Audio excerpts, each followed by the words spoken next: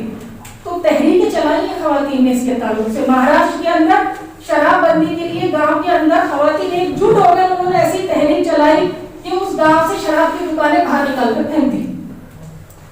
تو یہ جو صورتحال ہے، اگر اور دیکھیں تو ہیومن ٹریفکنگ، لڑکیوں کو ایک اسٹیٹ سے اٹھا کر دوسرے اسٹیٹ میں بیچ دیا جاتا ہے، ان کا کڈنیپ کر لیا جاتا ہے. تمل ناڈو میں سب سے زیادہ وارداتیں ہوتی ہیں. ریسرچ کیجیے، اس کے اوپر اسٹڈی کیجیے، صحابیات کی زندگیوں کو بھی اسٹڈی کیجیے، مطالعہ کیجیے. موجودہ صورتحال جو ہندوستان کی ہے اور دوسرے ملکوں کی ہے اس پر اسٹڈی کیجیے. اپنے آپ کو مضبوط بنائیے، اپنی عبادت کو مضبوط بنائیے، اللہ سے تعلق کو مضبوط بنائیے، اللہ ہر کام میں مدد کرے گا.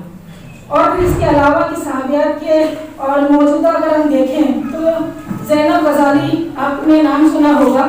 وہ انہوں نے مسلم وومن ایسوسیشن فاؤنڈر ہے اس کی وہ، اور وہ تحریک چلائی تھی. انہوں نے ڈیٹیل میں نہیں جاؤں گی، گوگل پہ اس کا ہے، آپ پڑھیے گا. توکل کامران نوبل پرائز ونر تھی اور یمن میں عورتوں کے حقوق کی حفاظت کی آپ نے موومنٹ چلائے تھے. تو لاسٹ 100 ایئرس میں بہت ساری لیڈیز ہیں, خواتین ہیں. خود اس وقت تحریک اسلامی میں کئی ایسی خواتین ہیں جن کو ہم نمونہ مان کر آگے بڑھ سکتے ہیں, اپنی زندگیوں کو بدل سکتے ہیں. تو بس یہ کہ آخر میں اقامت دین کا کام بغیر خواتین کے مکمل نہیں ہو سکتا. یہ چیز ہم سب کو یہاں پر سمجھنے کی ضرورت ہے, سب کو, مردوں کو بھی اور خواتین کو بھی. کیونکہ ابھی بتایا آپ کو جعفر صاحب نے بھی کہ ابتدا سے تحریک اسلامی کے اندر خواتین کی شمولیت جاری ہے اور ابھی تک رکی نہیں ہے, بڑھتی جا رہی ہے. اور الحمدللہ اتنے آگے بڑھ چکی ہے کہ نیشنل لیول پر 30 سے 40% کیڈر جو ہے وہ خواتین کا ہے, خواتین پر مشتمل ہے. بڑے بڑے شہروں میں بھی, چھوٹے چھوٹے گاؤں میں بھی خواتین کے حلقے چلتے ہیں, پروگرام چلتے ہیں, اور یہیں تک اکتفا نہیں رہتا ہے بلکہ بہت لیول پر بہت سارے شعبوں کے اندر وہ بہترین کام انجام دے رہی ہے. تو ابھی ہمارے خواتین کا جو کیڈر ہے اس میں بہت انٹیلیجنٹ انٹلیکچوئل خواتین کے ساتھ ساتھ اعلیٰ تعلیم یا خواتین کے ساتھ ساتھ گھریلو اور خواتین بھی موجود ہیں. یہاں ایسا نہیں ہے کہ پڑھی لکھی خواتین نہیں ہے تو اسپیس نہیں ہے, بالکل اسپیس ہے, سب کچھ ہے, چاہے کم پڑھی لکھی ہو, نہ پڑھی لکھی ہو, زیادہ پڑھی لکھی ہو, سب کے مطابق یہاں پر کام ہے. اور خواتین کا کام جو ملک کی نیشنل لیول پر بہت کامیابی سے ہماری بہنیں چلا بھی رہی ہیں. اور یہاں پر یہ کہ آخر کے اندر یہ عظیم کام جو ہمارے سپورٹ کیا گیا ہے بحیثیت مسلمان, بحیثیت مسلم عورت, بحیثیت تحریک اسلامی کا فرد ہونے کے ناطے اگر ہم نے اس کی اہمیت کو نہیں سمجھا تو کل روز محشر میں ہم جواب دے ہوں گے. خدا کی جانب سے جو سوال کیا جائے گا وہ یہ نہیں پوچھا جائے گا کہ آپ ریلیشن آپ کا کس طبقے سے تھا یا کس صنف سے تھا, آپ مرد تھے یا عورت تھی, بلکہ سوال فقط ایک بیس پر ہوگا اور وہ ہوگا ہمارے نیک اعمال جو ہمیں جنت یا دوزخ ہمارے لیے اللہ تعالیٰ دینے والا ہے. تو آخر میں ایک اور بات, ایک گزارش کے ساتھ اپنی بات ختم کرنا چاہتی ہوں. یہاں بہت ساری بہنیں بڑی ایسی بیٹھی ہیں جن کے گھروں سے ابھی تک مرد حضرات تحریک اسلامی سے وابستہ نہیں ہوئے. بہترین اجر ہے ان بہنوں کے لیے جو جڑ چکی ہے پہلے سے اور اب جو جڑ رہی ہے, لیکن بہترین اجر کے مستحق آپ لوگ بھی ہو سکتے ہیں. آپ بحیثیت والد, بحیثیت شوہر, بحیثیت بیٹے یہاں پر بیٹھے ہیں, بحیثیت بھائی, اگر آپ کا کنٹریبیوشن ان کے ساتھ ہے, آپ ان کے لیے راہیں آسان کرتے ہیں, آپ انہیں مواقع فراہم کرتے ہیں, آپ جب گھر میں ان کو اپنے ساتھ خوشحال دیکھنا چاہتے ہیں